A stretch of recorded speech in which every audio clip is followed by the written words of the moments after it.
한적한 주택가의 고요함이 깊어지는 새벽. 김민준이 운영하는 24시간 편의점에는 희미한 형광등 불빛만이 어둠을 밝히고 있었다. 그의 가게는 한때 번화했던 동네에 잊힌 한 조각처럼 낡은 간판과 뿌옇게 바랜 유리창이 세월의 흔적을 고스란히 드러내고 있었다. 성공한 사업가의 겉모습과는 달리 민준의 삶은 깊은 고독 속에 잠겨 있었다. 10년 전 아내와 어린 아들 준 조은을 미스터리한 사고로 잃은 후 그의 세상은 멈춰버린 듯했다. 그에게 편의점은 세상과의 유일한 연결고리였고 그 안에서 그는 자신만의 섬에 고립되어 있었다. 밤이 깊어질수록 가게 안은 더욱 쥐 죽은 듯 고요했다. 오래된 시계의 규칙적인 째깍, 째깍 소리만이 정적을 깨고 낡은 에스프레소 머신에서 풍겨 나오는 희미한 커피 냄새는 씁쓸한 공허함을 더했다. 민주는 카운터 의자에 앉아 유리창 너머의 어둠을 응시했다. 넌사인 불빛이 거리를 희미하게 비추고 있었지만 그 빛은 그의 내면을 비추기에는 역부족이었다. 그의 눈동자는 멀리 초점을 잃은 채 그가 잃어버린 모든 것들을 응시하고 있는 듯했다. 이따금 찾아오는 손님들이 잠시 정적을 깨뜨렸지만 그들이 사라지고 나면 다시금 무거운 침묵이 가게를 감쌌다. 민주는 밤늦도록 홀로 앉아 아무것도 없는 듯한 표정으로 멍하니 창밖을 바라보곤 했다. 그의 곁에는 언제나 차가운 커피잔과 계산대 위에 영수증 더미만이 존재했다. 이 모든 풍경은 그의 삶을 감싸고 있는 단조로움과 뼛속 깊이 스며든 고독을 여실히 보여주었다. 마치 시간이 그에게서 아무것도 가져가지 않았고 아무것도 돌려주지 않은 채 그저 흘러가기만을 기다리는 듯했다. 그의 슬픔은 겉으로 드러나지 않았지만 편의점의 공기처럼 그 공간을 가득 채우고 있었다. 어느 비바람이 몰아치던 밤이었다. 거센 비바람이 창문을 때리고 번개가 하늘을 갈랐다. 민주는 평소처럼 카운터에 앉아 있었다. 그때 가게 문이 열리고 한 노숙자 할머니가 비를 피해 들어왔다. 할머니는 낡은 우비 차림으로 몸을 잔뜩 웅크린 채 문가에 서서 떨고 있었다. 그녀의 눈은 피로와 배고픔으로 가득했고 차가운 바람에 흔들리는 작은 몸은 금방이라도 쓰러질 것 같았다. 민주는 아무 말 없이 할머니를 응시했다. 그의 얼굴에는 여전히 무뚝뚝하고 차가운 표정이 서려 있었지만 그의 깊은 눈동자 속에는 무언가가 움직이고 있었다. 그는 천천히 자리에서 일어나 카운터 뒤편으로 향했다. 할머니는 경계하는 듯 민준의 움직임을 지켜보았다. 민준은 선반에서 새 라면 한 봉지를 꺼내고 뜨거운 불을 부어 정성스럽게 익혔다. 그리고는 작은 담요 한 장과 따뜻한 라면이 담긴 그릇을 들고 할머니에게 다가갔다. 그는 아무 말도 하지 않았다. 그저 묵묵히 할머니 옆에 담요를 펼쳐주고 김이 모락모락 피어나는 라면 그릇을 할머니의 손에 쥐어주었다. 할머니는 놀란 듯 그를 올려다보았다. 그녀의 눈에는 의심과 두려움이 사라지고 깊은 감사의 빛이 서렸다. 할머니는 떨리는 손으로 라면 그릇을 받아들고 허겁지겁 면발을 흡입했다. 민주는 그저 할머니가 라면을 먹는 모습을 말없이 지켜보다가 다시 카운터로 돌아가 앉았다. 이 작은 행동은 민준의 내면에 잠재된 친절함과 연민을 고스란히 드러냈다. 겉으로는 차갑고 무심해 보였지만 그는 타인의 고통을 외면하지 않는 사람이었다. 그의 사려 깊은 행동은 다른 사람들에게는 보이지 않는 그의 진정한 품성을 보여주는 것이었다. 이 모습은 그를 지켜보는 독자들에게 깊은 공감과 연민을 불러일으키기에 충분했다. 할머니의 눈빛에서 읽힌 감사함은 민준의 텅 빈 마음속에 작은 온기를 불어넣는 듯했다. 민준은 습관처럼 자신의 목에 걸린 작은 은 목걸이를 만지작거렸다. 옷 속에 가려져 잘 보이지 않았지만 그 목걸이에는 준이라는 글자가 새겨져 있었다. 그의 아들 준의 애칭이었다. 아들의 흔적을 더듬는 그의 손길은 애처로웠다. 그는 아내가 준이와 함께 사라진 지 10년이 흘렀지만 여전히 그들을 잊지 못했다. 가족이 함께 사라진 사고는 너무나 미스터리했고 그에게는 영원한 고통으로 남아있었다. 손님이 없는 조용한 틈을 타 민주는 낡은 가죽 지갑을 꺼냈다. 지갑 안에는 오래되어 바래고 모서리가 헤어진 사진 한 장이 들어있었다. 사진 속에는 환하게 웃는 젊은 아내와 2-3살 정도로 보이는 어린 아들 준이가 다정하게 서 있었다. 사진 속 준이의 왼쪽 눈 밑에는 작고 희미한 점이 있었다. 너무나 작아서 자세히 보지 않으면 알아차리기 힘들 정도였다.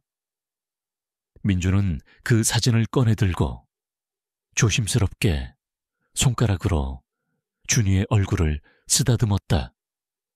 그의 눈에는 깊은 고통과 함께 헤어지지 않는 그리움이 어려 있었다. 아들의 얼굴은 그에게는 잊을 수 없는 이미지이자 여전히 풀리지 않는 미스터리한 실종 사건의 핵심이었다. 그는 그 작은 점까지도 선명하게 기억하고 있었다. 그는 가끔씩 아무도 없을 때 이 사진을 꺼내보곤 했다. 아들의 얼굴을 응시하는 그의 눈빛은 아련했고 미스터리한 실종 사건에 대한 답을 갈구하는 듯한 고뇌로 가득했다. 이 사진은 민준의 가슴속에 깊이 박힌 아들에 대한 미련과 함께 풀리지 않은 과거의 비밀을 상징했다. 그는 사진 속 준이의 작고 희미한 점을 유난히 오래 바라보곤 했다. 그 점은 그에게 아들의 존재를 확인시켜주는 유일한 증거이자 동시에 그의 마음을 갉아먹는 풀리지 않는 질문이었다. 이 작은 점은 잊힌 과거의 단서처럼 민준의 마음에 아로새겨져 있었다. 그는 알지 못했다. 그의 고독한 삶의 단조로움이 곧 깨어질 것이라는 것을. 그의 기억 속에 잠들어 있던 작은 점이 잊혀진 과거와 현재를 이어줄 놀라운 연결고리가 될 것이라는 것을. 고요한 편의점 안, 시계의 규칙적인 째깍거림 속에서 운명은 이미 민준의 삶을 뒤흔들 충격적인 만남을 준비하고 있었다. 폭풍 전의 고요함은 더욱 깊어지고 있었다. 어느 평범한 오후. 김민준의 24시간. 편의점에는 나른한 공기가 감돌고 있었다. 햇살은 이미 기운을 잃어가게 하는 형광등 불빛으로 채워져 있었고 손님들의 발길도 뜸한 시간이었다. 민주는 평소처럼 진열된 상품들을 정리하며 재고를 확인하고 있었다. 그의 손길은 기계적이었고 그의 표정에는 아무런 감정도 읽히지 않았다. 그에게 편의점은 그저 시간을 보내는 공간, 외부와 단절된 섬과도 같았다. 그때였다. 낡은 자동문이 스르륵 열리는 소리와 함께 그림자처럼 작은 형체가 가게 안으로 미끄러져 들어왔다. 민주는 고개를 들지 않고 무심코 시선을 던졌다. 7-10살쯤 되어 보이는 왜소한 남자아이였다. 아이는 헝클어진 머리카락이 낡고 때 묻은 옷을 입고 있었다. 아이의 눈은 마치 길 잃은 야생동물처럼 잔뜩 경계하는 빛을 띠고 있었다.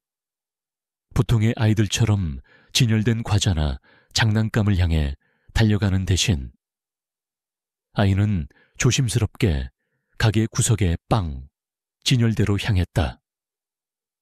그 아이의 움직임은 너무나 조심스러워서 민준의 무감각한 시선조차 붙잡지 못할 정도였다. 아이는 빵 진열대 앞에 섰다. 아이의 눈은 배고픔과 간절함으로 가득 차 있었다. 아이는 주변을 빠르게 훑어보더니 재빨리 손을 뻗어 가장 저렴해 보이는 단팥빵 하나를 움켜쥐었다. 그리고는 숙련된 도둑처럼 능숙하게 빵을 낡은 외투 주머니 속에 밀어 넣었다. 아이의 시선은 계속해서 민준이 있는 카운터를 향했다. 작은 몸은 잔뜩 웅크린 채 들키지 않으려 안간힘을 쓰고 있었다. 민준은 여전히 계산대 뒤에 서서 물건을 정리하는 척하고 있었다. 그는 아이의 모든 움직임을 거울처럼 비추는 CCTV 화면을 통해 이미 지켜보고 있었다. 그의 내면에서는 작은 파문이 일었지만 그는 아직 그 파문의 의미를 알지 못했다. 아이는 빵을 훔치는데 성공했다고 생각했는지 조심스럽게 몸을 돌려 문 쪽으로 향했다. 아이의 발걸음은 마치 솜털처럼 가벼웠다. 낡은 자동문이 다시 스르륵 열리려던 찰나 경쾌한 띠링 소리와 함께 문에 달린 작은 종이 울렸다. 민준이 그 순간 아이의 앞에 나타났기 때문이었다. 그는 조용히 그림자처럼 아이의 도주 경로를 막아섰다. 아이는 민준을 보고 화들짝 놀랐다. 배고픔에 찌든 작은 얼굴에는 공포가 서려 있었다. 민준은 본능적으로 아이의 가느다란 팔을 붙잡았다. 빵을 훔치려는 행위는 그에게는 도저히 용납할 수 없는 것이었다. 이봐, 꼬마야. 지금 뭘 하는 거지?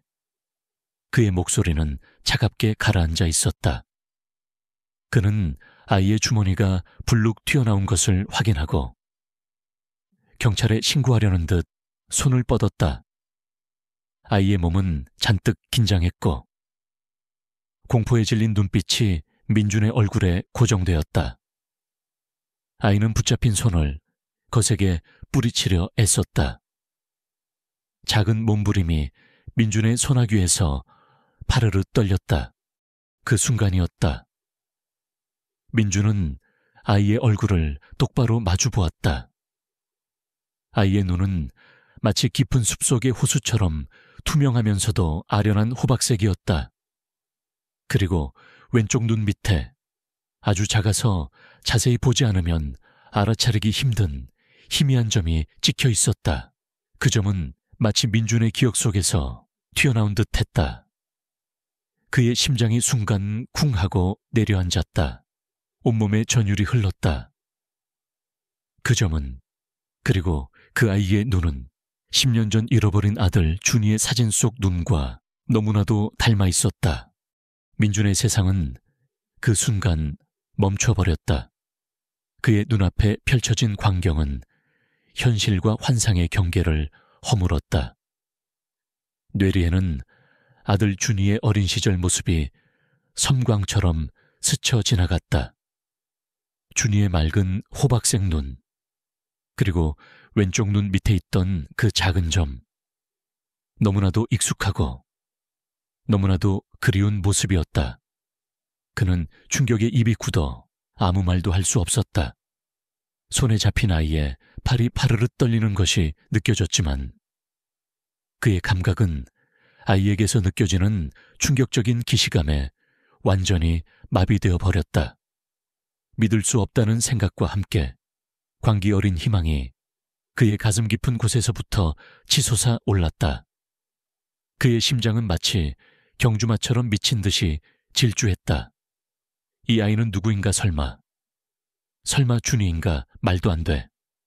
하지만 저 눈은, 저 점은, 그는 이성적인 판단과 잃어버린 아들을 찾으려는 강력한 본능 사이에서 갈등했다.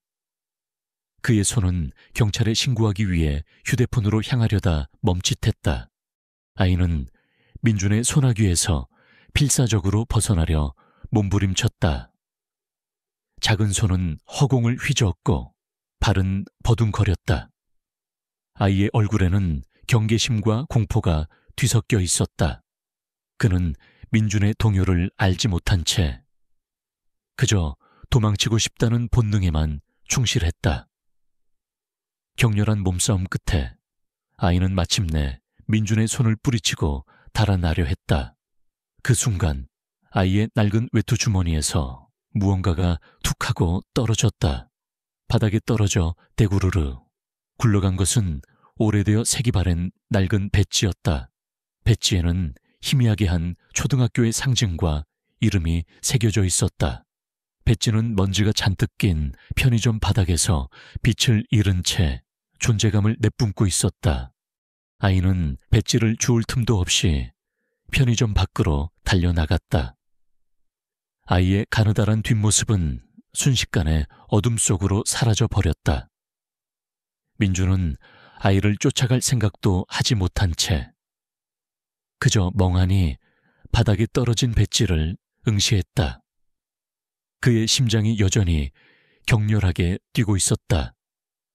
그는 천천히 허리를 굽혀 배지를 주워 들었다. 먼지를 털어내자 배지에 선명하게 박혀있는 학교의 이름이 드러났다. 하모니 초등학교. 그 이름은 민준의 뇌리에 충격적인 기시감을 안겨주었다. 그것은 다름 아닌 그의 아내가 어릴 적 잠시 다녔다고 말했던 아주 오래전 문을 닫았다는 시골 외딴 지역의 초등학교 이름이었다. 아내의 고향은 민준의 아픔과 함께 잊혔던 과거였다. 이 낡은 배지는 민준에게 단순한 증거가 아니었다. 그것은 잃어버린 과거와 현재를 잇는 고리였고 그에게 더 이상 평범한 삶으로 돌아갈 수 없음을 알리는 부정할 수 없는 증거였다. 아이의 얼굴, 그 눈빛, 그리고 이 낡은 배지. 모든 것이 퍼즐 조각처럼 맞춰지며 그를 미스터리한 실종 사건의 한복판으로 이끌었다. 민주는 아이의 얼굴과 배지에 대한 강렬한 집착에 사로잡혔다. 그의 이성은 이미 무너졌고 그의 본능은 그에게 잃어버린 아들의 존재를 외치고 있었다. 그는 알 수 없는 힘에 이끌려 진실을 찾아 나서는 새로운 여정에 강제로 발을 디디게 되었다. 10년간 잠들어 있던 비밀이 마침내 깨어나 민준의 삶을 송두리째 뒤흔들기 시작한 순간이었다. 그는 이제 이 모든 진실을 밝혀내기 전까지는 결코 멈출 수 없다는 것을 직감했다. 그의 세상은 다시는 예전과 같지 않을 것이었다. 편의점 바닥에 떨어진 낡은 배지는 김민준의 마음속에 강렬한 파문을 일으켰다.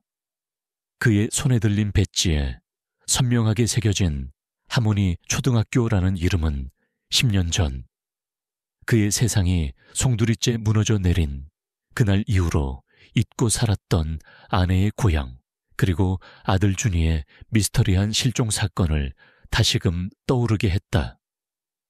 배지에 대한 강렬한 집착은 그의 이성을 마비시켰고 잃어버린 아들을 찾아야 한다는 강력한 본능만이 그를 지배했다.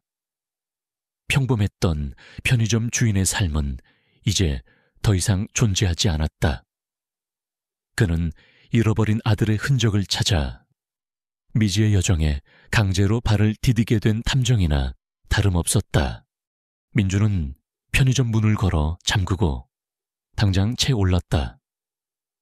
배지에 새겨진 학교 이름이 유일한 단서였다. 내비게이션에 주소를 입력하자 화면에는 민준이 살고 있는 도시에서 한참 떨어진 지도상으로도 점처럼 작게 표시된 외딴 시골 마을이 나타났다. 아내의 고향이었다. 그는 그곳으로 향하는 고속도로를 달리는 내내 10년 전 사고의 잔상이 뇌리를 스쳐 지나가는 것을 느꼈다. 그날의 비명소리, 혼란, 그리고 아내와 아들의 흔적 없는 사라짐. 그는 그 끔찍한 기억을 애써 지우려 했지만 아이의 호박색 눈과 낡은 배지는 그를 과거로 끊임없이 잡아끌었다. 그의 심장은 마치 잃어버린 조각을 찾는 듯 격렬하게 뛰고 있었다. 몇 시간의 운전 끝에 민주는 마침내 하모니 초등학교가 있던 마을에 도착했다. 마을은 시간이 멈춘 듯 낡고 잊힌 풍경이었다. 배지에 있는 대로 찾아간 학교는 이미 폐교된 지 오래인 듯 굳게 닫힌 교문과 잡초가 무성한 운동장이 을씨년스러운 분위기를 풍기고 있었다.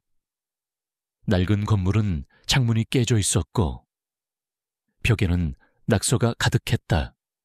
민주는 학교 주변을 서성였다. 혹시 아이의 흔적이라도 찾을 수 있을까 하는 희망 때문이었다. 그러나 아무것도 없었다. 학교는 버려진 채 고독하게 서 있었다. 민주는 마을 사람들에게 혹시 이 학교에 대해 아는 것이 있는지, 혹은 어린 남자아이를 본 적이 있는지 조심스럽게 물었다. 하지만 대부분의 사람들은 그를 낯선 외부인으로 경계했고 아는 것이 없다고 잘라 말했다. 포기하려던 찰나 한 늙은 할아버지가 그에게 다가와 작은 정보를 주었다. 저 학교가 폐교된 후에 말이야. 몇 년 전에 어떤 수상한 단체에서 저 땅을 샀어. 뭘 하려는 건지는 모르겠지만 밤마다 트럭이 들락거리고 낯선 사람들이 많이 보이더라고. 이상한 일이지. 수상한 단체.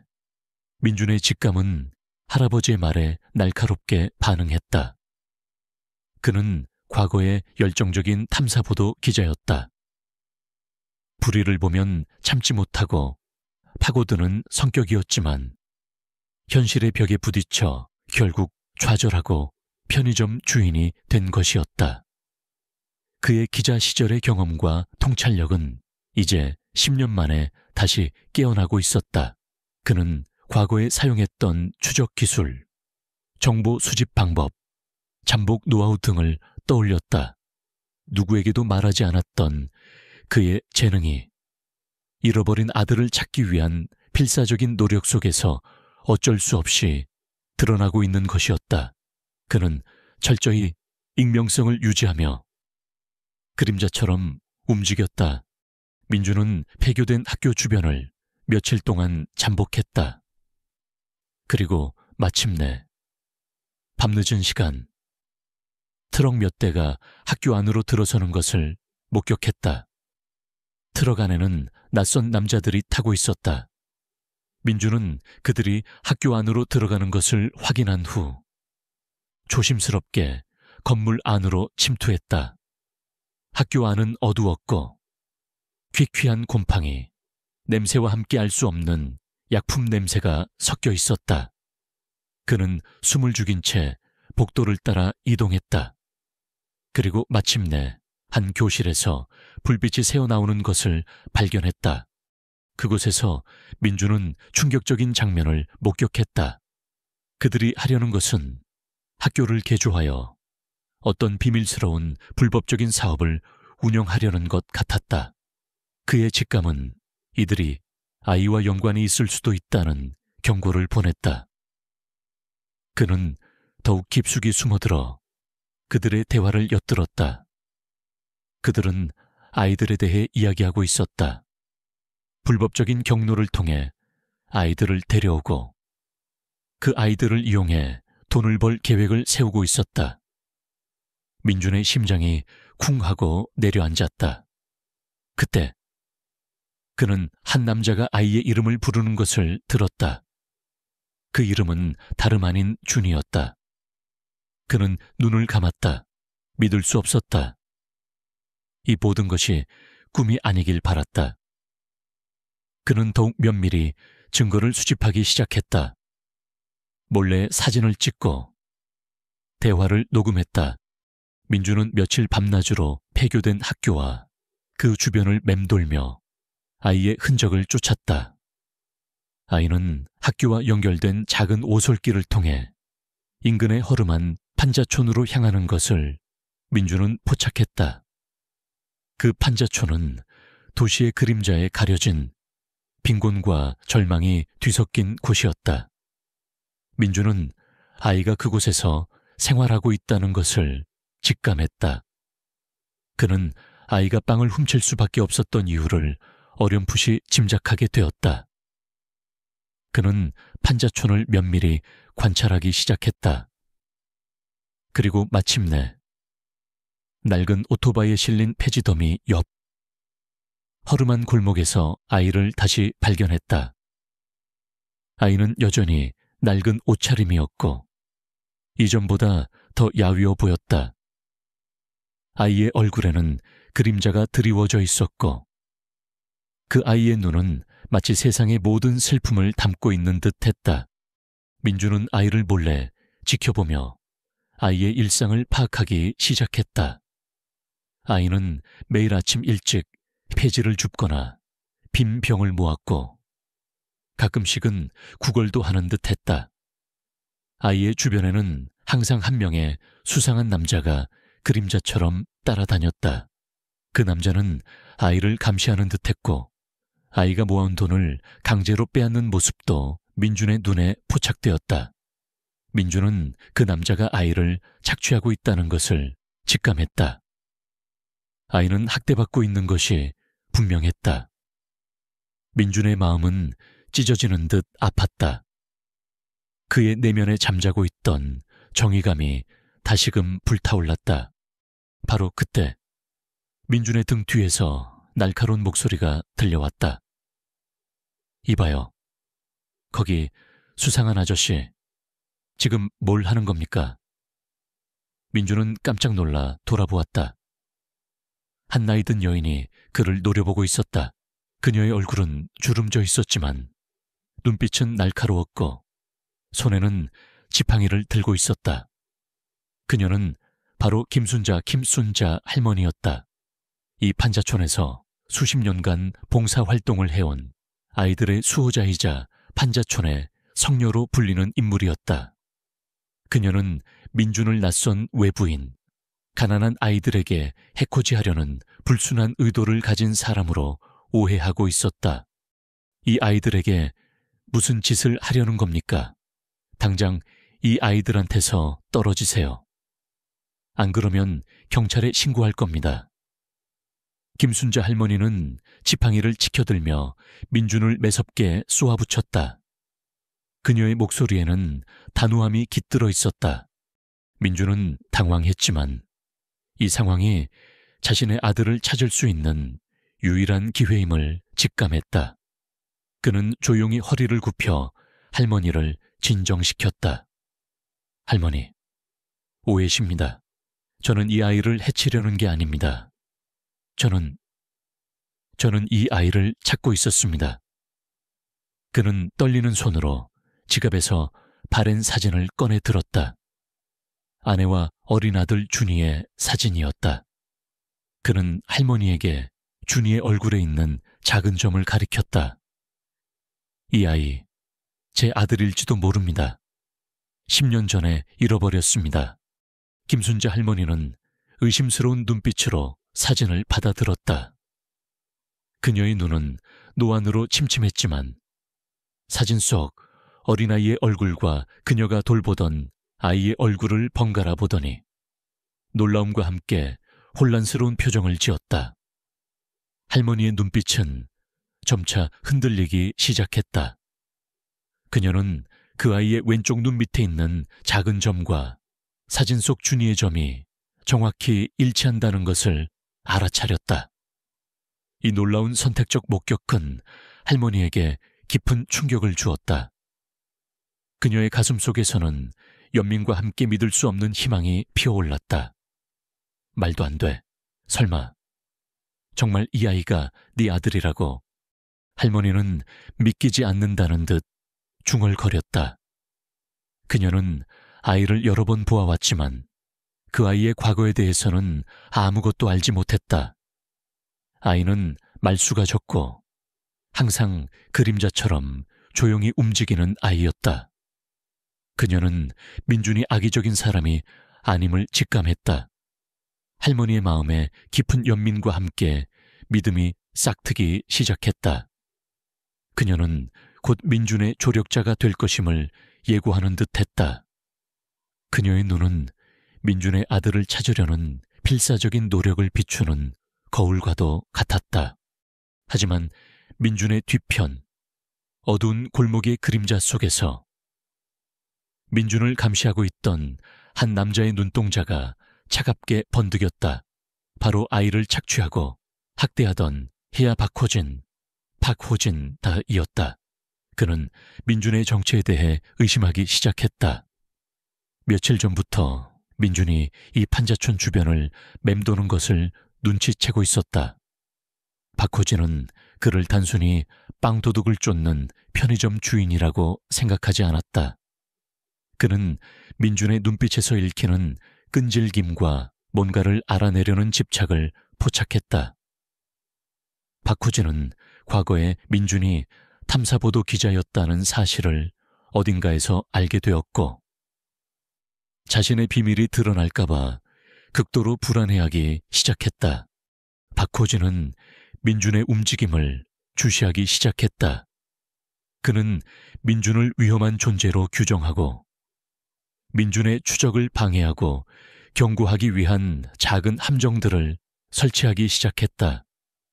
민준의 차 타이어를 몰래 펑크내거나 그의 편의점 문에 협박성 낙서를 남기기도 했다.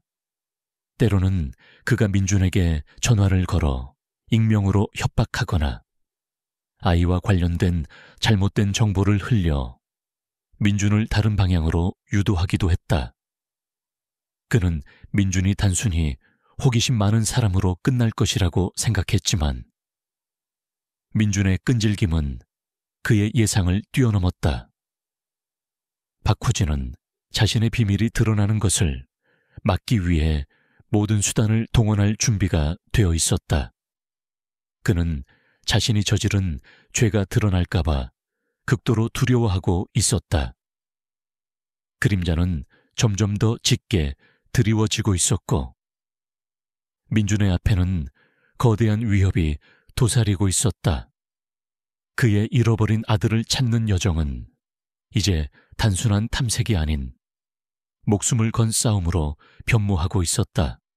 판자촌 골목의 어둠 속에서 김순자 할머니와의 대화를 지켜보던 박호진의 눈동자가 차갑게 빛났다. 민준의 끈질긴 추적과 김순자 할머니의 이상한 반응은 박호진의 의심을 확신으로 바꾸기에 충분했다. 그는 민준이 단순한 편의점 주인이 아니라 과거 자신의 존재를 위협했던 탐사보도 기자임을 직감했다. 박호진은 자신의 비밀이 드러날까봐 극도로 불안해하기 시작했다. 그에게 민준은 제거해야 할 위험한 존재, 더 이상 내버려둘 수 없는 골칫거리였다. 박호진은 지체 없이 민준을 제거하기 위한 계획을 세웠다. 그는 민준의 편의점 주변을 며칠 동안 면밀히 관찰하며 그의 일상 패턴을 파악했다. 그리고 마침내 민준의 퇴근길, 인적이 드문 외딴 도로에서 그를 노리는 함정을 설치했다. 그것은 단순한 경고가 아니었다. 목숨을 노린 정교한 사고였다. 민준은 밤늦게 편의점 문을 잠그고 집으로 향하고 있었다. 어둠이 짙게 깔린 한적한 도로에서 갑자기 맞은편에서 돌진해오는 트럭이 나타났다. 헤드라이트 불빛이 민준의 눈을 강타했고 육중한 굉음이 고요한 밤을 갈랐다. 민준은 본능적으로 핸들을 꺾었고 그의 차는 아슬아슬하게 트럭을 비켜나 갓길의 가로등을 들이받고 멈춰 섰다. 차체가 심하게 찌그러졌지만 민주는 기적적으로 가벼운 상처만 입었다. 그는 떨리는 손으로 핸들을 붙잡았다. 이것은 단순한 교통사고가 아니었다. 누군가 자신을 노리고 있다는 것을 직감했다. 그의 머릿속에 박호진의 싸늘한 눈빛이 스쳐 지나갔다. 이것은 명백한 경고. 아니, 마지막 경고였다. 민주는 자신의 목숨이 걸린 위험한 싸움에 휘말렸음을 깨달았다. 그의 내면에서는 두려움이 차올랐지만 잃어버린 아들 준이의 얼굴이 눈앞에 아른거리자 두려움은 곧 결의로 바뀌었다. 그는 절대 포기할 수 없었다. 한편 박호진에게 감금되어 있던 준이는 날이 갈수록 수척해지고 있었다.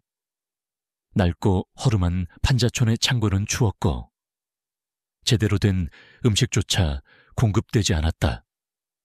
준이는 굶주림과 추위 그리고 알 수 없는 공포에 시달렸다.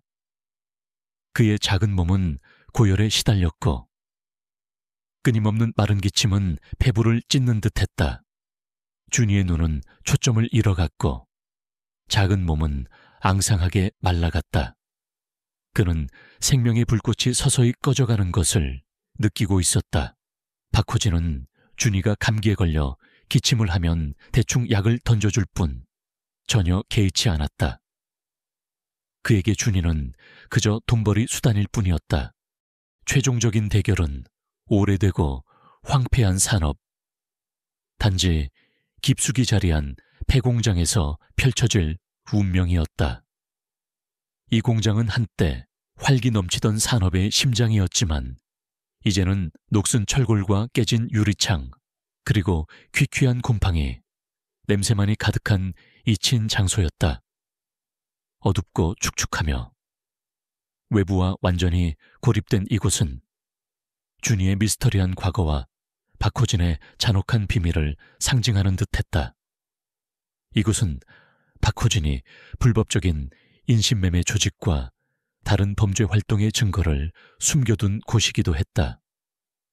이 장소는 단순히 사건의 배경이 아니라 민준이 맞서야 할 어둠과 절망을 대변하는 상징적인 투기장이 되었다. 민준은 자신에게 닥친 위험을 누구에게도 말할 수 없었다. 김순자 할머니 조력자는 민준의 아들을 찾으려는 노력에 진심으로 공감하고 박호진에 대한 중요한 정보를 수집해 주었다. 그녀는 박호진이 과거에 비슷한 전과가 있었으며 그가 운영하는 조직이 불법적인 인신매매와 관련된 것으로 의심된다는 정보를 민준에게 몰래 전달했다. 할머니는 민준에게 박호진이 위험한 인물임을 거듭 경고했다. 그녀는 민준에게 경찰에 알리자고 간청했지만 민준은 거절했다. 경찰이 개입하면 박호진이 증거를 인멸하거나 준이를 다른 곳으로 옮길 위험이 있다고 판단했기 때문이었다. 김순자 할머니는 민준이 홀로 위험에 뛰어드는 것을 막을 수 없다는 것을 알았다. 그녀는 민준에게 직접적인 도움을 줄 수 없었다. 박호진의 위협은 할머니에게도 미쳤다. 그녀는 민준에게 몰래 연락을 시도하거나 혹은 직접 만나서 정보를 주려고 할 때마다 박호진으로부터 알 수 없는 번호로 협박 전화나 섬뜩한 익명 메시지를 받았다. 괜한 일에 끼어들면 당신도 무사하지 못할 겁니다. 판자촌 아이들의 안전을 보장할 수 없어요. 할머니는 아이들을 보호하기 위해 박호진에게 복종할 수밖에 없었다. 그녀는 멀리서 민준을 걱정스럽게 지켜볼 수밖에 없었다. 그녀는 민준에게 몰래 경고 메시지를 보내거나 혹은 중요한 단서를 숨겨서 전달하려고 애썼지만 박호진의 감시는 너무나 철저했다. 민준은 이제 완전히 고립된 상태였다. 그의 싸움은 철저히 혼자였다. 그는 박호진과의 최종 대결에 홀로 맞서야 한다는 것을 깨달았다. 그의 고독은 그의 어깨를 짓눌렀지만 동시에 그의 결의를 더욱 굳건하게 만들었다. 그에게는 오직 아들을 되찾겠다는 일념뿐이었다. 박호진은 민준에게 최후 통첩을 보냈다. 내일까지 이곳에서 사라져라. 그렇지 않으면 그 아이는 영원히 사라질 것이다. 그의 목소리는 차갑고 단호했다.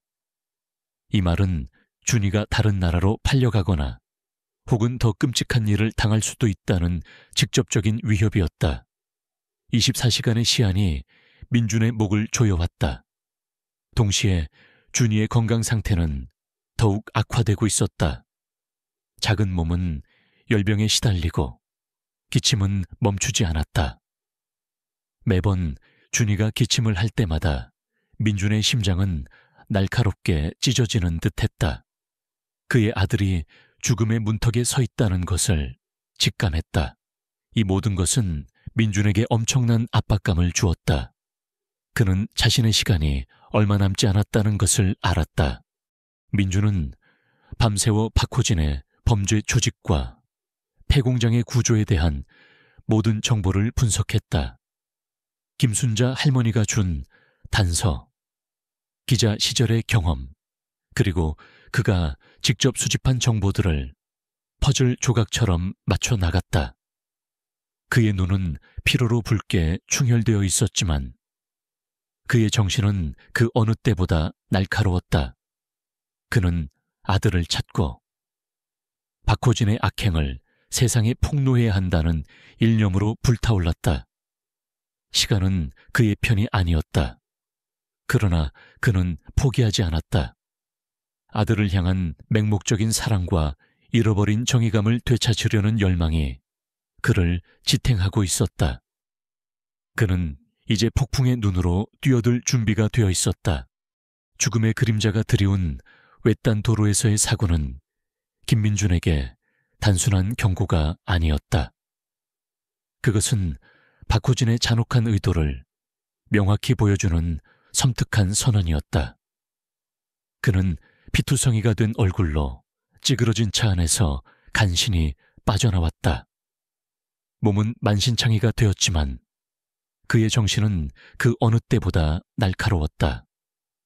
두려움은 그의 뼛속까지 스며들었지만 10년간 잠들어 있던 고통과 분노가 들끓으며 그를 지배하려는 박호진의 위협 앞에서 오히려 더욱 강인한 결의로 타올랐다. 민준은 물러설 수 없었다. 아들 준이의 희미한 얼굴과 왼쪽 눈 밑에 작은 점이 그의 뇌리에서 떠나지 않았다. 그는 이제 자신의 목숨을 걸고 준이를 되찾기 위한 최후의 싸움을 준비해야 한다는 것을 깨달았다. 사고 이후 민준은 편의점 문을 걸어 잠그고 외부와의 모든 연락을 끊었다. 그의 세상은 오직 준이를 찾는 일에만 집중되었다. 그는 밤낮으로 박호진의 범죄 조직과 폐공장의 구조에 대한 모든 정보를 분석했다.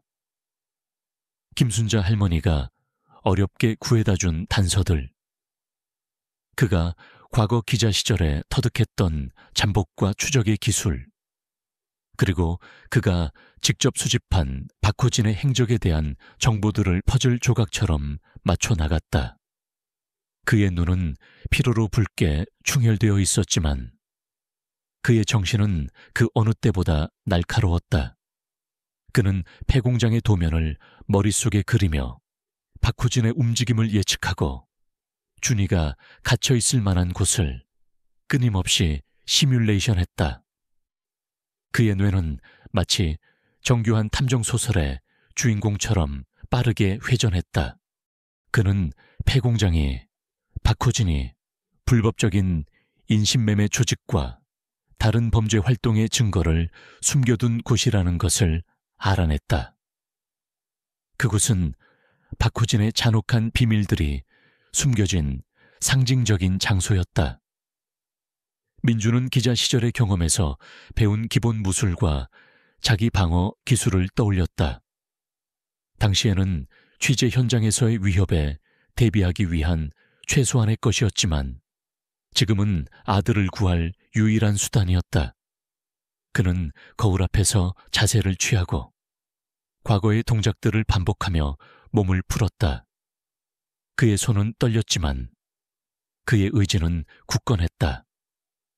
잃어버린 아내와 아들에 대한 고통은 이제 더 이상 그를 짓누르는 슬픔이 아니었다.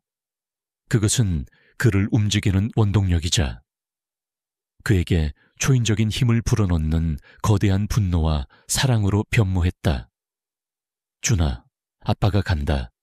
반드시 너를 되찾을 거야. 그는 조용히 읊조렸다. 한편 박호진은 민준의 사고 이후 그가 잠적한 것을 보고 자신의 경고가 제대로 먹혔다고 확신했다. 그는 더 이상 민준을 신경 쓰지 않았다. 이제 마지막 걸림돌이 사라졌으니 준이를 처리할 때라고 생각했다. 박호진은 국제적인 인신매매 조직과의 최종 거래를 준비하기 시작했다. 그는 준이를 멀리 해외로 팔아넘겨 모든 흔적을 지우고 자신의 범죄를 영원히 숨기려 했다. 거래는 다음 날 새벽으로 잡혀 있었다. 박호진은 폐공장 안에 있는 자신의 사무실에서 증거 인멸을 시작했다. 그는 관련된 문서들을 불태우고 컴퓨터 하드 드라이브를 파괴했으며 준이의 존재를 증명할 수 있는 모든 단서들을 은닉했다. 그의 움직임은 신속했고 그의 얼굴에는 싸늘한 미소가 떠올랐다. 그는 준이가 완벽하게 사라질 것이라고 확신했다. 이 모든 행동은 민준에게 엄청난 압박감을 주었다. 시간이 흐를수록 준이의 생명은 더욱 위태로워지고 있었다. 준이는 여전히 창고 안에서 마른 기침을 하며 열병에 시달리고 있었다. 작은 몸은 희미한 희망조차 잃어가는 듯했다. 민준은 거실 바닥에 펼쳐진 폐공장 도면을 응시했다. 그의 손에는 준이의 사진이 들려 있었다. 경찰에 신고할까? 이 질문이 그의 뇌리를 스쳤다. 경찰이 개입하면 준이를 구할 확률이 높아질 수도 있었다. 하지만 동시에 박호진이 준이를 해치거나 흔적도 없이 사라지게 할 위험도 있었다. 그는 박호진의 잔혹성을 누구보다 잘 알고 있었다. 경찰이 도착하기 전에 박호진이 준이를 죽이거나 다른 곳으로 옮겨버린다면, 아니, 그는 그 위험을 감수할 수 없었다. 그의 직감은 그에게 오직 자신만이 준이를 구할 수 있다고 속삭였다. 그의 내면에서는 치열한 갈등이 벌어졌다. 이성과 본능의 싸움이었다. 안전을 추구하는 이성은 경찰에게 알리라고 했지만 아들을 향한 맹목적인 사랑과 절박한 본능은 그에게 직접 행동하라고 외쳤다. 과거 그는 수많은 사건 앞에서 무력함을 느끼고 좌절했었다. 아내와 아들을 지키지 못했다는 자책감은 10년 내내 그를 갉아먹었다. 하지만 이제 그는 더 이상 수동적인 관찰자가 아니었다. 그는 주저하고 두려워했지만 사랑하는 아들을 위한 필사적인 갈망이 그의 마음속에 잠들어 있던 용기와 결의를 불타오르게 했다. 그는 결국 스스로 행동하기로 결심했다. 그의 눈빛은 굳건해졌다. 그의 얼굴에는 더 이상 고독과 단조로움이 아닌 강인한 아버지의 결의가 서려 있었다. 그는 자신의 본능과 아들을 향한 무한한 사랑을 믿기로 했다. 이것은 단순히 아들을 찾는 여정이 아니었다.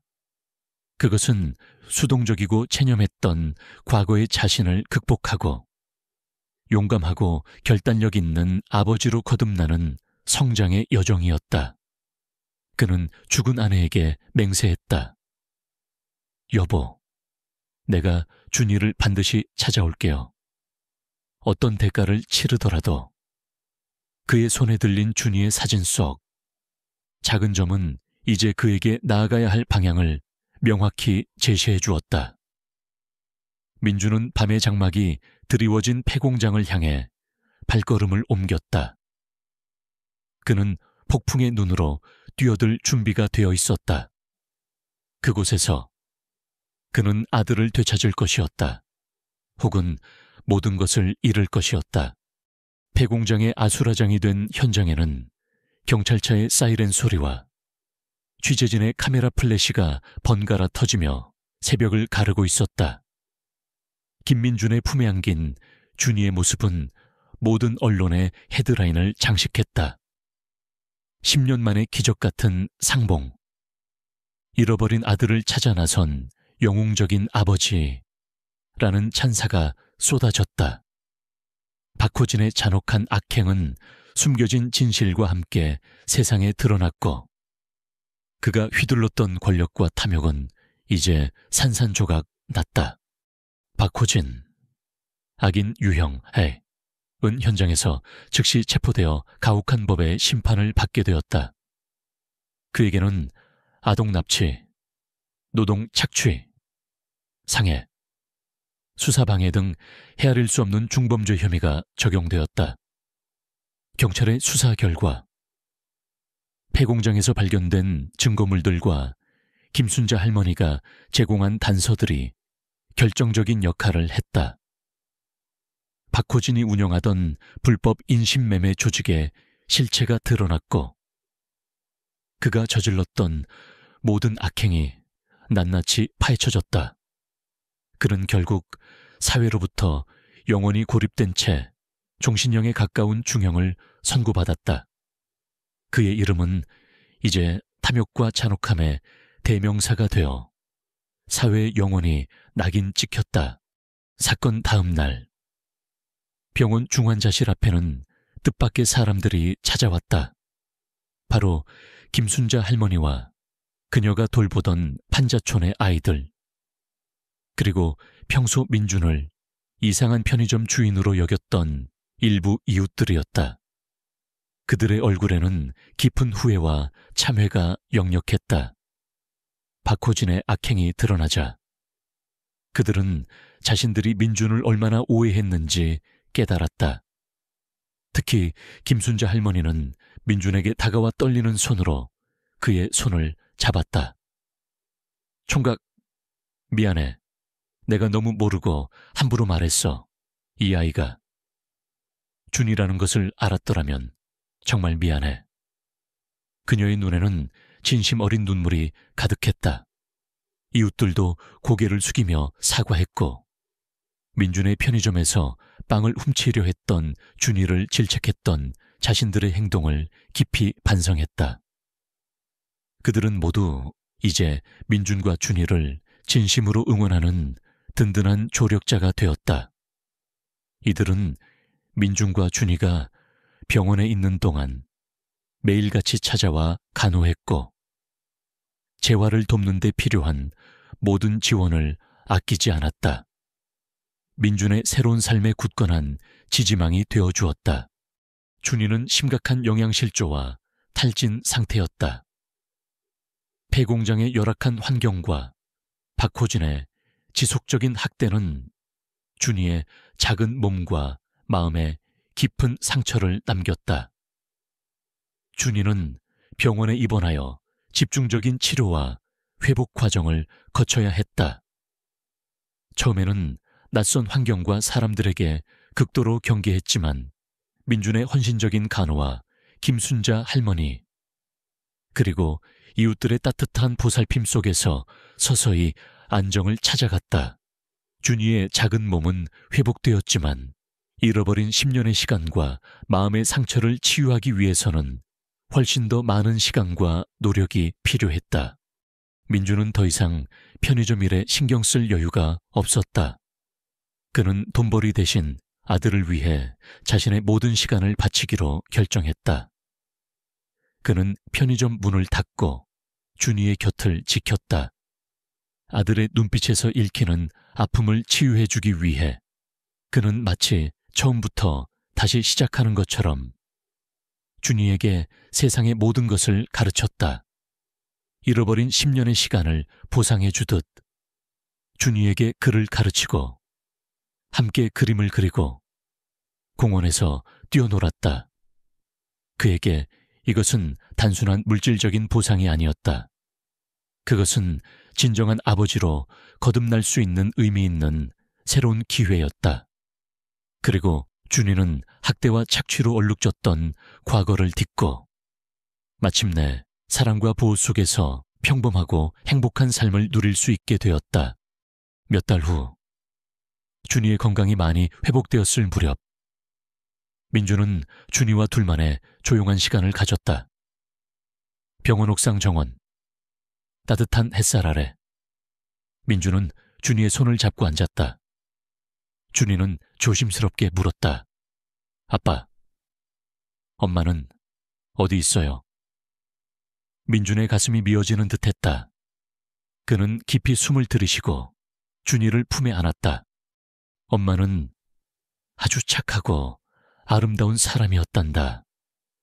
너를 정말 많이 사랑했어. 아빠랑 엄마는 널 세상에서 가장 소중하게 생각했지.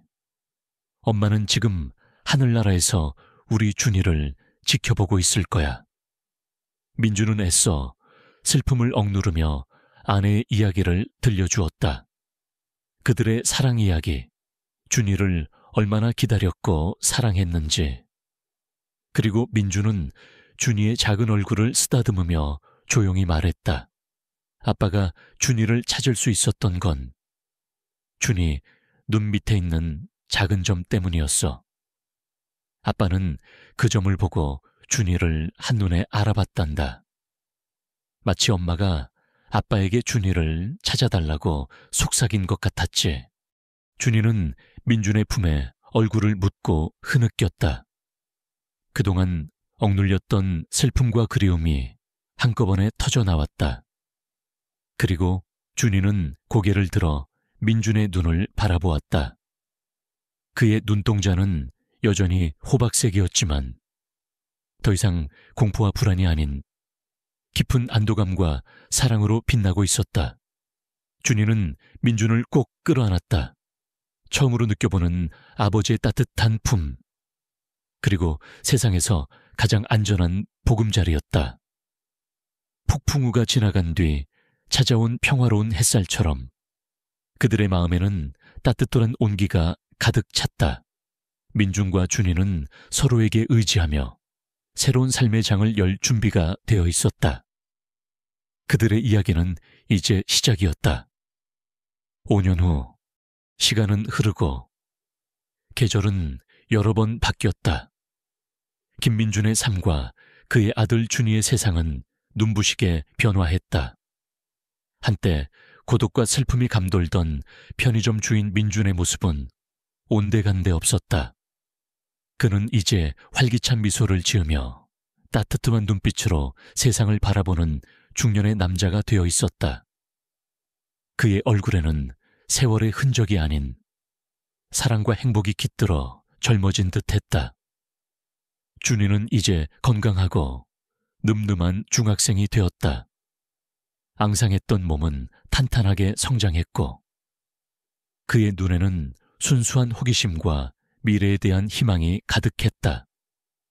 학교 성적도 우수했고 친구들과도 잘 어울리며 밝은 웃음을 잃지 않았다. 준이는 과거의 아픔을 딛고 세상의 빛을 향해 힘차게 나아가고 있었다. 민준과 준이는 조용하고 아늑한 작은 집에서 행복하게 살았다. 집안 곳곳에는 준이의 그림과 민준이 준이와 함께 만든 작은 나무 조각상들이 놓여 있었다. 더 이상 외로움이나 고독의 흔적은 찾아볼 수 없었다. 그들의 집은 사랑과 웃음으로 가득 찬 따뜻한 보금자리였다. 민주는 바쁜 일상 속에서도 준이의 학교 행사에 빠짐없이 참여했고 아들과 함께 자전거를 타거나 동네 공원을 산책하며 소소한 행복을 만끽했다. 민주는 아들과의 추억과 새로운 시작을 기념하며 준이의 학교 근처에 작은 빵집을 열었다. 빵집의 이름은 희망빵. 후이망 피팡 피안 미 하이아이봉이었다. 이곳은 단순한 빵집이 아니었다. 민준에게는 희망과 치유, 그리고 잃어버린 10년을 보상받는 의미 있는 공간이었다. 매일 아침 따뜻하고 고소한 빵 냄새가 골목을 가득 채웠다. 갓 구운 빵들은 따뜻한 사랑과 새로운 시작을 상징했다.